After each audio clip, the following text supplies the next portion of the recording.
A few weeks ago, I had a comment on one of my videos from Michelle Dalalba, and I hope I'm pronouncing your name correctly, asking if I would do a stop tour of this organ. Now, if you've been around the channel for a while, you know that I have talked about all the various different components of the organ and everything that goes into them, and I'll include links to those in the description and in the cards too, if I remember to do that.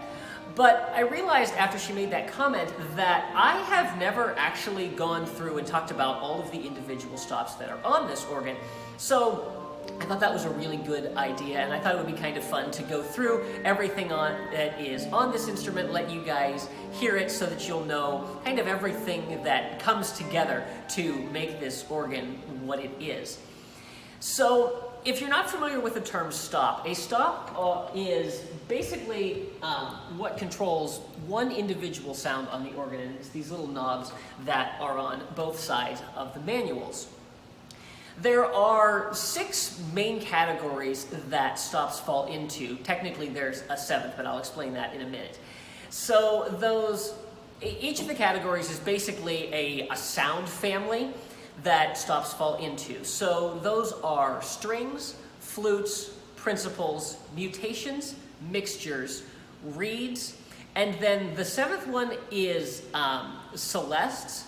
Now, the reason why this is, I don't know if this technically gets considered one of the categories, is because you can have celestes that are in strings, flutes, and reeds. So I'm not sure how those officially get classified, and we'll kind of see as we go through where some of those fall on this particular instrument. So that's how everything breaks down. So let's go ahead and start taking a look at each of, actually, let me back up just one second. So this is a 4-manual organ. We have antiphonal, swell, grate, and choir. Those are the different divisions, also the pedal division, of course. And each division, each manual, gets its own set of stops, and then those can be combined together with these couplers, which are up here, and I will talk about that a little bit later, too. So those are the 5 divisions that we have on there. So let's go ahead and take a look at each of them. So we're going to go ahead and start this tour on the Swell. The Swell is the second keyboard down, second manual down from the top, and it's where I always like to start when I kind of go through everything. I always like to leave the pedal for last, especially when I go and am playing on new instruments. I always leave the pedal for last because that way I can see how all of the pedal stops balance with the rest of the instrument. So let's kind of go in the order that I listed initially. So we're going to start with our strings. What we have is a solitional, and that sounds like this. And then we have a voix céleste, which means celestial voice. And those are our 2 string stops. Now, we talked about the celeste, and so the voix céleste is a string celeste. And so what a celeste is it's a stop that is actually tuned slightly sharp to the rest of the instrument, and you get a little bit of a wavering sound when it's played. So when we combine these 2 together, it sounds like this.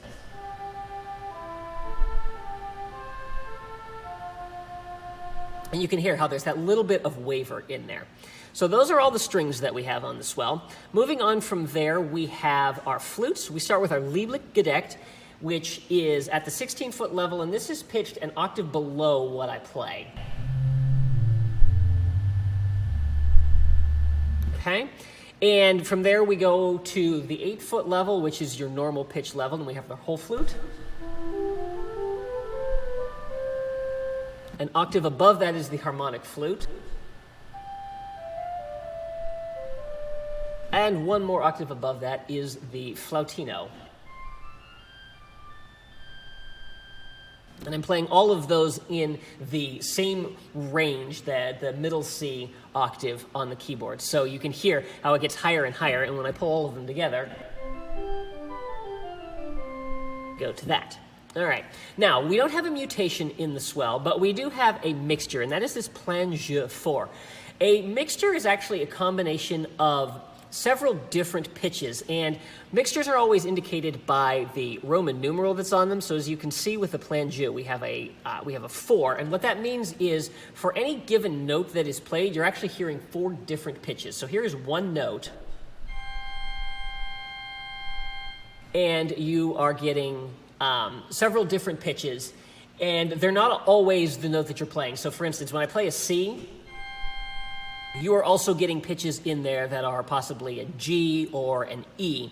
So you get a little bit of color in that, and when you add that to the other stops, it adds some sparkle to it. Now, I realize that I skipped one of the main categories of this going through, and so I'm going to go ahead and backtrack slightly here, and that is the principal. And a principal is essentially a truly organ sound. It's not completely a flute, and it has its own sort of unique sound, and you'll hear that. So our Geigen is our 8-foot principal at the main pitch level. And then principal, very easy to understand that, at the 4-foot level. And you combine those together. It's a very solid sound. It's kind of the foundation for everything. And then when you add that in with the mixture, you get that. All right. So then from there, we're going to move on to the reeds. There are 2 types of reeds, and they are chorus reeds and color reeds. Chorus reeds are ones that work well with the rest of the instrument, work well in big chords and things like that. And then color reeds are ones that are really meant to kind of stand out and be solo stops. On the swell, we'll start with the bassoon. I guess you would technically call this a color reed because you'll hear how it sounds. Very, very strident, very bright. And then we have the oboe at the 8-foot level. And then we have the trumpet. So those are our main reeds. We also have a vox humana, and this again is kind of a celeste. Vox humana means human voice. I'll let you be the judge as to whether or not this actually sounds like a human voice.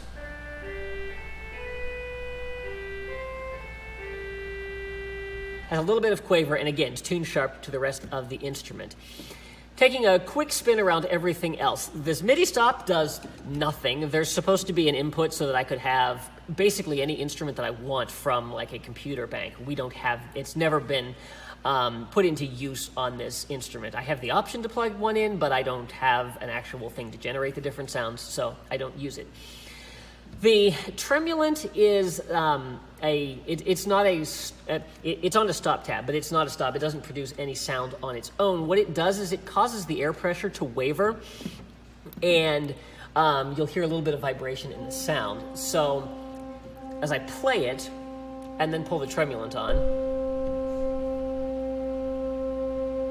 you can hear how it's got that little bit of vibration in there. Swell 4 takes whatever you're playing and adds the octave above. Swell 16 adds the octave below. And unison off turns off the main pitch level. And that's useful because then you can add the 4-foot without having 2 notes sounding at the same time. So that is what all of those are for, and that is the swell division. So moving on to the antiphonal division, this is the one that is actually located at the back of the sanctuary. So we don't have nearly as much versatility with the antiphonal, but it's just a small division that's meant to add just a little bit of extra color to the organ and be able to have some sound, to have some surround sound on the organ. So let's see here. The Gemshorn is our string. And then, of course, we have our Gemshorn Celeste. And then together. Then we have our 8-foot Borden, which is our flute. From there, we have our 4-foot principal. 15th, which is also a principal. but once again would function as a flute. These actually all work pretty well together. We have a 4-rank mixture. So you're getting 4 notes for every one that I play, and when we pull all of that together,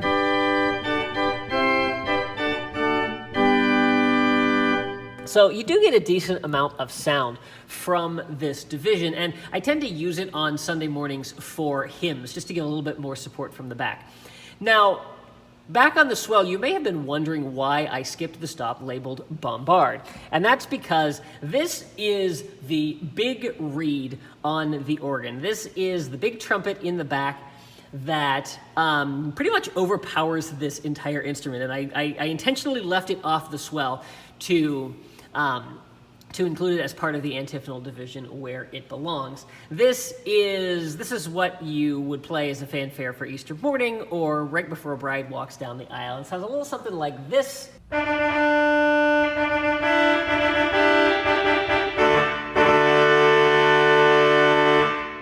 And I may have had to alter that volume so that it wasn't really too loud for you. But as you can tell, that is the big one, and it's made as a stop on every single division so that you have some versatility and you can use it different places independently of the rest of the instrument. Moving on now to the grate. There is no string stop on this grate, which is one of the biggest points of contention for me with this instrument, is that there is no string stop on the grate, because I got a lot of pieces that would be really, really useful in. So we'll go ahead and jump right in with the flutes. We have a 16-foot Borden, which is that 1 octave below pitch level.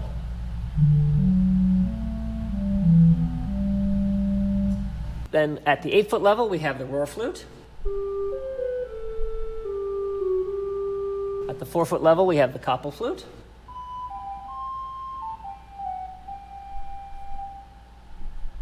And then the next one kind of falls into both a flute and principal category, and that is our 15th.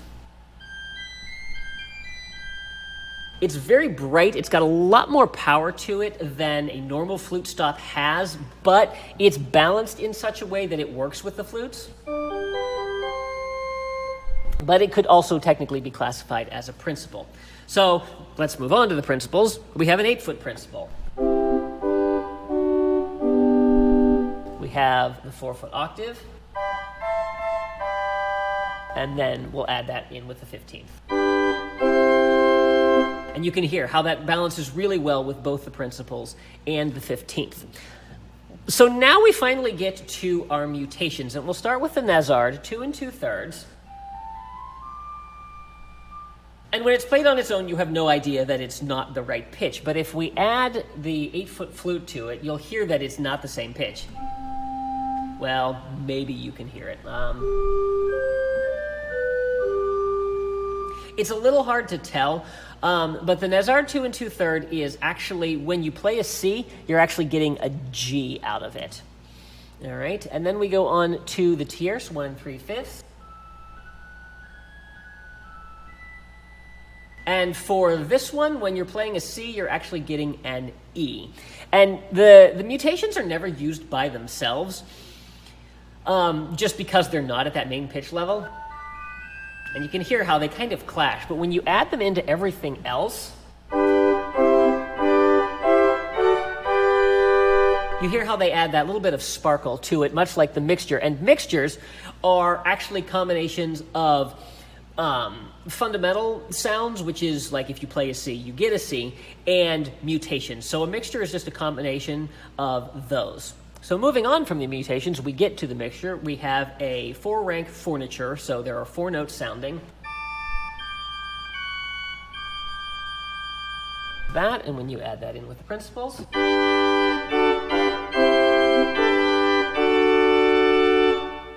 and we get that sound.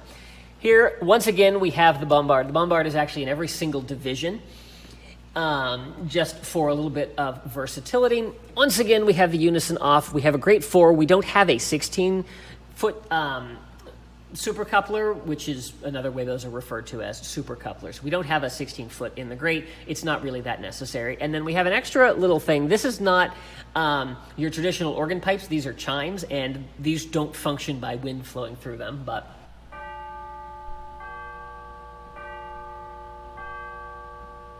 so there are the chimes, which you may have heard. I do use them, but I do use them sparingly. So you may have heard that before. The one that's cut off on the bottom is the MIDI stop.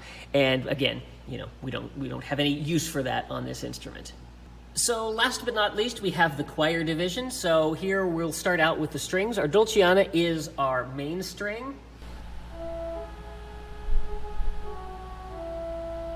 The Undamardis is essentially our celeste string.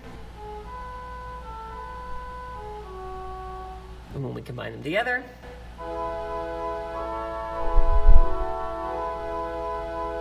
you get that, which is a lovely little sound. Unfortunately, it's not very loud, so that can cause problems when I'm trying to use it in conjunction with other things. So moving on from there, we have an 8-foot flute.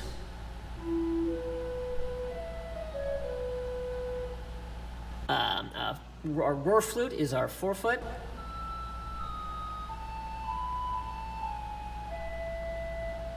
Bring the gedect and the roar flute together.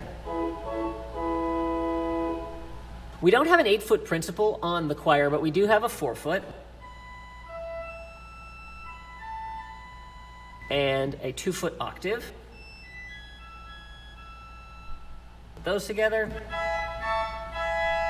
Adding in the flutes for a little bit more sound. The octave is a true principal here, but it does work with the flutes as well. So it's nice to have that balanced. Our Larigo, 1 1/3. This is the mutation that we have on the choir. Once again, this is play a C, get a G.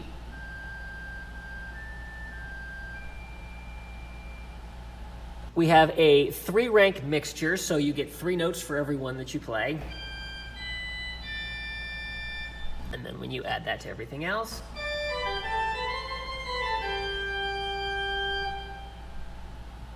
moving along now to our reeds, we have our crumhorn, which is our chorus reed.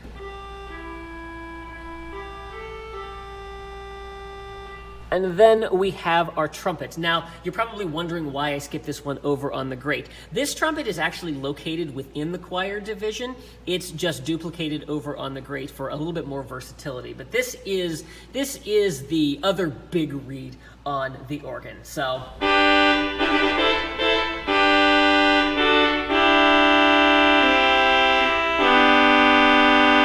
you can hear really, really loud. But the nice thing about this reed is it's actually under expression, so it's within the box for the choir.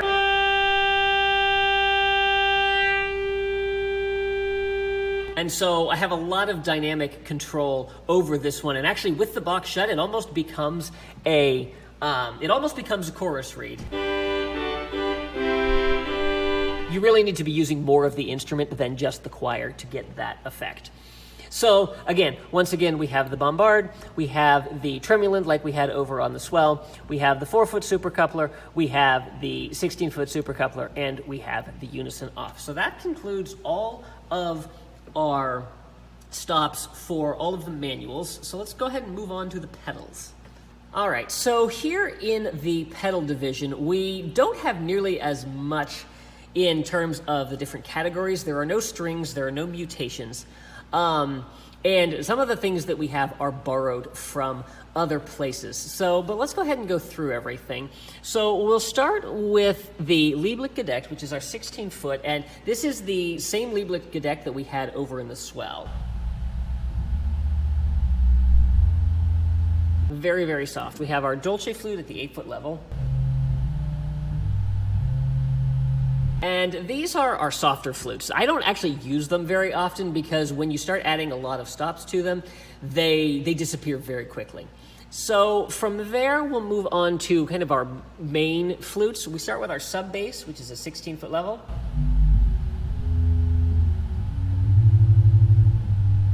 And then we have our bass flute at the 8-foot level. And then we have this open wood, which is technically a flute, but it is the loudest stop in the pedal.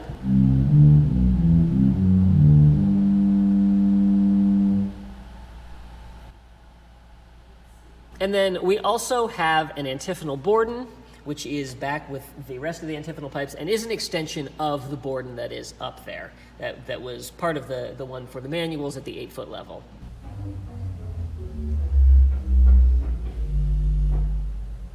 And then we have the 8-foot, which is just a duplication from the other one.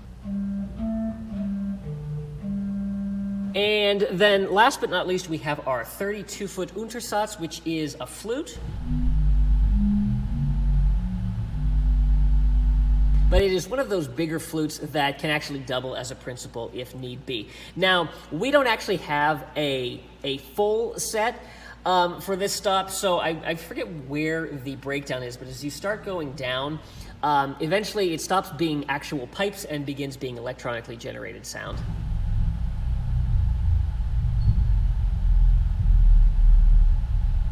And I have no idea how well that will actually come across, so you might not have heard anything there. So moving on to principals, we have a 16-foot principal. We have an 8-foot octave. And we have a 4-foot super octave.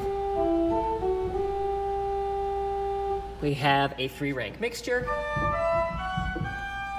That way you add everything else. Sounds like that. And then moving on to reeds, the 16-foot bassoon is a duplication of the Swell bassoon. We have the 8-foot trumpet, which once again is a carryover from the choir trumpet. We have a 16-foot trombone. And then we have our contra trombone at the 32-foot level. And once again, the lowest pipes of this stop are electronically generated. So that concludes our stop tour, but I want to talk a little bit about a couple other things that allow everything on the organ to work together. So we talked before about how each of the divisions have all their stops for the various different keyboards. But we have ways of being able to bring all of those stops together, because obviously if you wanted to use stops from the Swell and stops from the Great together, you can't play on two different keyboards at once. Well, you can, but that's a different story. So what we have up here above the top keyboard, these are what are called couplers, and what they do is they allow you to take all of the stops from a certain manual and couple them to another manual or down to the pedals. And we can do that at the main pitch level. So for instance, if we take a few stops from the Swell, we can do that, but now when I go down to the Great, you'll hear them as well. So we can bring them at pitch level, but we can also bring them an octave above. And we can do an octave below as well. And so essentially you can bring almost everything together. Now there are some limitations to this, but we can bring the Swell to the Great, we can bring the choir to the Great, we can bring the antiphonal to the Great, we can bring every single division to the Great, we can also bring every single division to the choir. The only ones that are kind of limited are the Swell. We can bring the choir to the Swell and the antiphonal to the Swell. The choir to Swell is actually kind of rare, but it's definitely a nice feature to have. Nothing couples to the antiphonal. And it's basically because this is much harder to reach when you're playing, and so typically you would bring it down here. You wouldn't play a whole piece up on this top one. And then if we go to the far left side up here, we have everything that we can couple to pedals. So we can bring Great, Swell, choir, antiphonal. We can bring everything down to the pedals, and we can also bring it at the 4-foot level. The reason we don't bring it down at the 16-foot level is when you couple at that level, you actually lose the bottom octave. So let me demonstrate that real quick. So if we have, so you're hearing everything an octave below.